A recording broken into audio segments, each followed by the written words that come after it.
Mount Kenya people should not complain to President Ruto about anything. They actually own this government by half. Kikutana msiwe tu lawama kwa rais.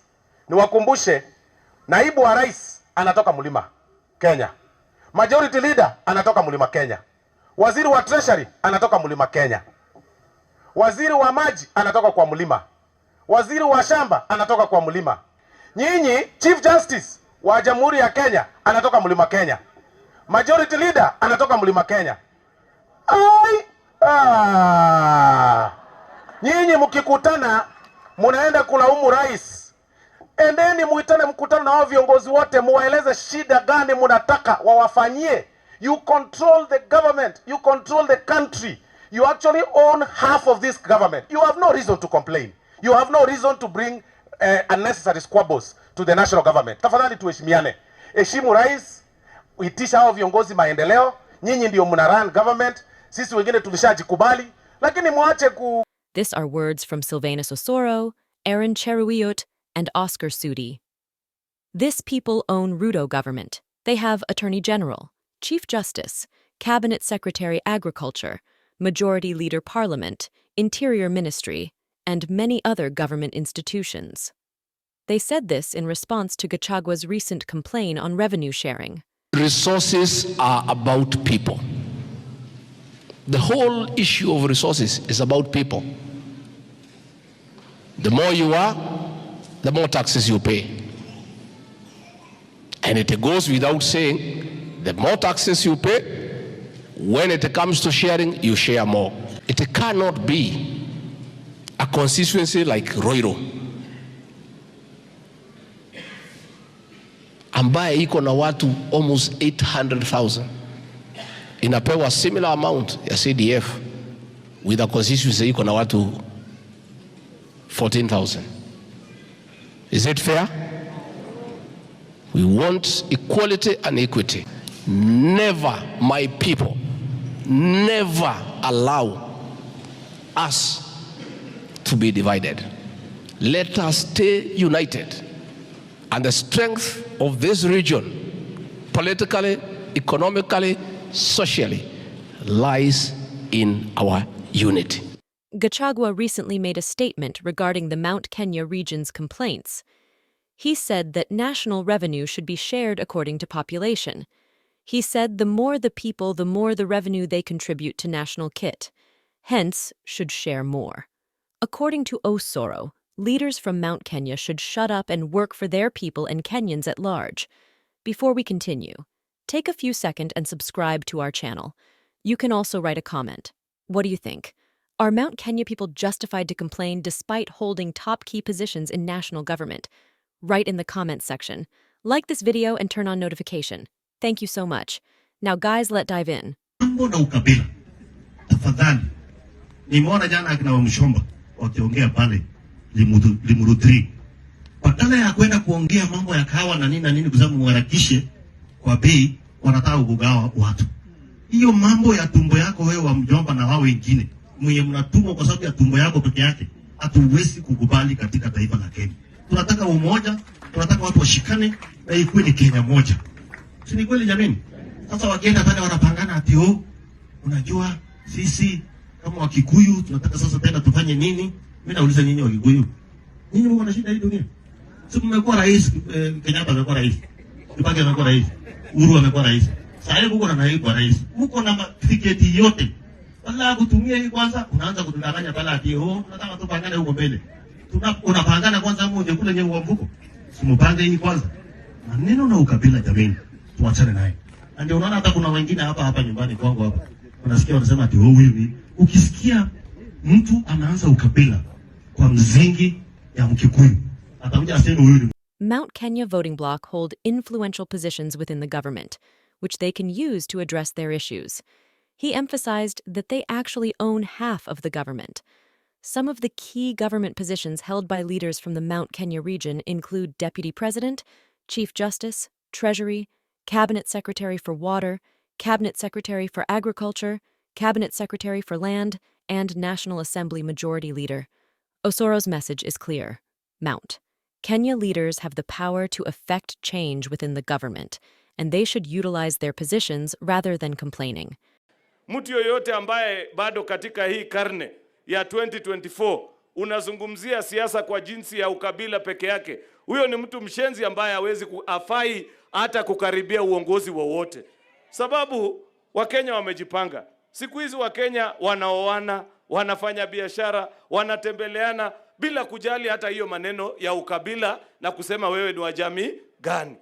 Hasa wewe itawezekanaje ati kiongozi, mtu umekuwa minister, umekuwa mbunge, ati unaita mkutano ya kusema hii mkutano ni ya jamii fulani peke yake? Hiyo ni maneno ambaye tusiruhusu katika taifa letu. Hawa ni watu ambao wanauza chuki, wanauza uzembe na wameishiwa na mawazo, ndio maana wanataka kugawagawa. Mimi nasema I believe in Project Kenya, one in undivided nation that we can all prosper together. Yaani nchi ambaye sisi wote tunanawiri kwa kipamoja. Unajua kuna hii mambo ya finance bill ambaye inazungumziwa. Lazima pia tujichunge kidogo. Sababu kuna watu ambao wamefanya tabia yao ni kutetea tu wale ambao wako na pesa, lakini hawamfikirii mwananchi wa kawaida.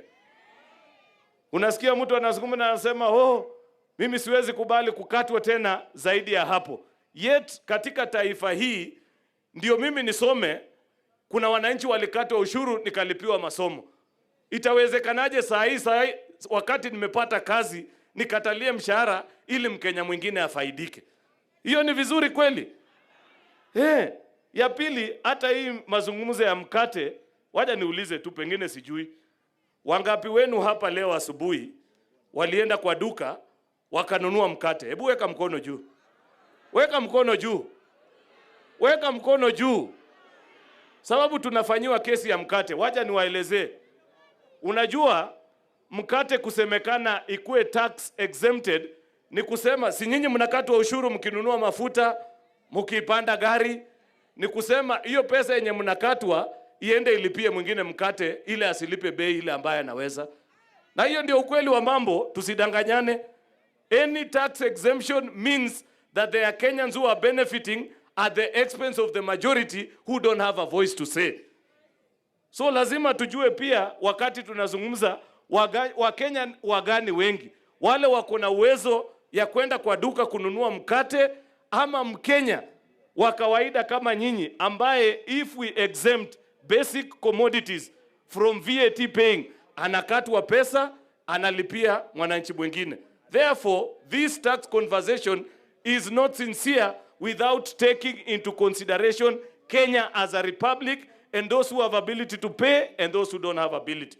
Lazima tuhakikishe kwamba policies zile serikali inaleta ni policy ambaye inamsaidia mwananchi wa kawaida, maisha ya gharama ya maisha yake iweze kushuka wapi? Chini. Na hiyo ndio hakikisho. It's an interesting perspective on the region's role in governance. He emphasized that there is no way they will pull their people out of government, as they made many promises in the Mount Kenya region and are in government by right. This sentiment aligns with the idea that the Mount Kenya region plays a significant role in Kenyan politics. Historically, the region has been considered a kingmaker, and its leaders have held influential positions. The Mount Kenya region has played a significant role in Kenyan politics, and its leaders have held influential positions within the government over time. Let's explore some of the key positions held by Mount Kenya leaders in the context of both the Kenya Kwanza Coalition and recent developments. Kenya Kwanza Coalition. Kenya Kwanza is a political alliance currently headed by President William Ruto. The coalition holds a majority in both the National Assembly and Senate of Kenya. While William Ruto is not directly from the Mount Kenya region, his political influence extends to various parts of the country, including Mount Kenya. Recently, leaders from the Mount Kenya region formed the Hockey Coalition during the Limuru 3 conference held on May 17th. The coalition aims to fight for the rights of people from the central region. I also want people to look at things from another perspective. When I say that there are regions that generate more revenue than others, we have a county that's not so big, Kwale County. And Kwale, probably in terms of poverty index, has the highest poverty index amongst the counties with the highest poverty index in this country. But if you went to KRA books, looked at the revenue that comes from Kwale, from tourism, from base titanium, for instance, would probably outstrip that comes from another county that is much larger, that has a larger population, and that has a lower poverty index. This is a good debate to engage in, but engage in it from a point of knowledge and use empirical data, not emotions. I told you, just like I said during the Linturi impeachment motion, I like to base my decisions on facts, data, not emotions, not perceptions. Okay. Today we may perceive that your community, for instance, is the most populous. And because you have a lake and fish that you just fish from the lake and you sell, you pay more taxes from Migori County than Kiambu, because our coffee, our tea, we have cut down most of our coffee and planted houses, residential houses that are not generating income. At least not in the level of the agricultural But products. the facts could be different, because the perception could be that. Or you see very nice houses in Embu County and assume that all these are indigenous Kiambu people who were born and brought up in Kiambu. But you forget Ken Mijungu, who has been earning a very good salary at Standard Group, just bought half an acre along Kiambu Road, made some development and improved our GDP in Kiambu County. Then now, because I'm from Kiambu County, I just stamp and talk about my community. It is in this country, Ken, on the basis of their religion, who have 4 wives legally, 7 children per wife, a family of 28. Me and you, probably we have 1 wife, 3 children, 2 children. If you're doing very well, like me, you have 4 or 5 or 6. Ukiweka kidole mahali, fikiria kwanza. Notable figures such as NARC Kenya Party leader Martha Karua, Jubilee Secretary General Jeremiah Kioni, and former Laikipia Governor Ndiritu Muriithi endorsed the Hockey Coalition. Former President Uhuru Kenyatta was unanimously chosen to lead the Hockey Coalition, advocating for the interests of Central Kenya. Positions held by Mount Kenya leaders. President Uhuru Kenyatta, former President Uhuru Kenyatta, hailing from the Mount Kenya region, served 2 terms as Kenya's president. His leadership significantly impacted the country's development and policies. Deputy President William Ruto, although not directly from Mount Kenya, Ruto has strong political ties to the region. As the current president, he holds a crucial position in the government. Cabinet secretaries and ministers. Over the years, several cabinet secretaries and ministers have come from the Mount Kenya region. Sisi wote, jamii zote za Kenya, tuna haki ya kuishi Kenya na kunufaika na maendeleo ya serikali ya Kenya kama wa Kenya. Na hakuna jamii hata moja ambayo ni mashuhuri ama ni muhimu kuliko jamii nyingine yoyote ya Kenya. Sisi wote ni wa Kenya na ndio tumeunganika hapa kama wa Kenya. Na mimi ningetaka kuuliza viongozi wetu wote, tafadhali tusiwagawe watu wa Kenya kwa misingi ya ukabila. Huo ndio mwito wetu na ndio msimamo wetu kama viongozi wa Kenya Kwanza.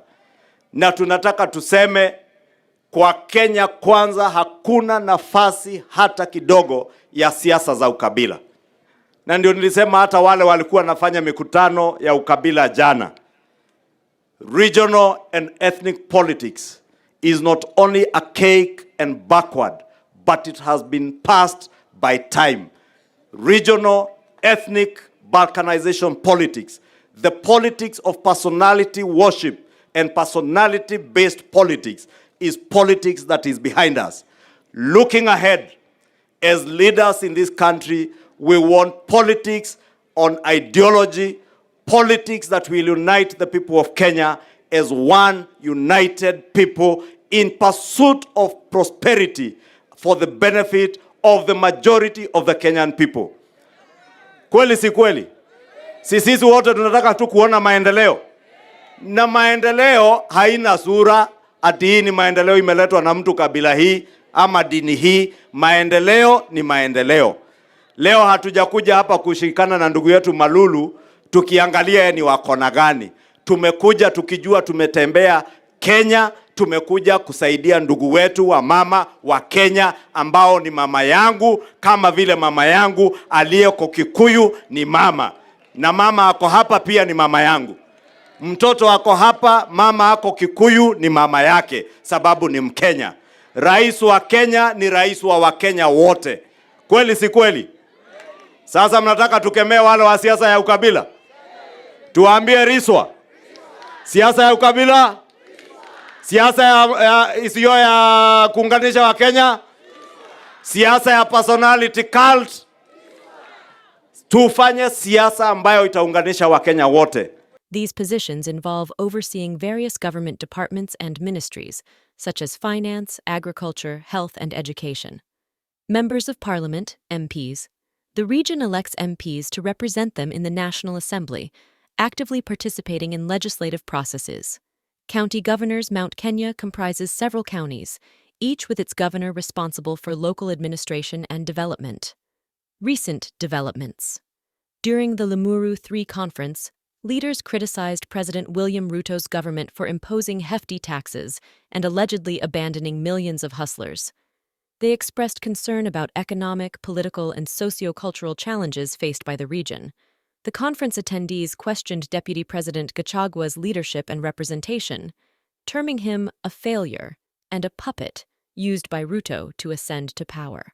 The Haki Coalition aims to forge a new political path for the Mount Kenya community, with Uhuru Kenyatta at the helm. Mount Kenya leaders continue to play pivotal roles in Kenya's governance, both within the Kenya Kwanza Coalition and through initiatives like the Haki Coalition. Their influence extends beyond regional boundaries, shaping national policies and development. Also, Aaron Cheruiyot, a prominent Kenyan politician and the leader of majority in the Senate, has expressed his views on regional meetings. He criticized the recent Limuru 3 meeting, which brought together leaders from the Mount Kenya region. According to Cheruiyot, calling a meeting of one community alone is not conducive to national unity. He emphasized the importance of a united Kenya, moving toward prosperity without division.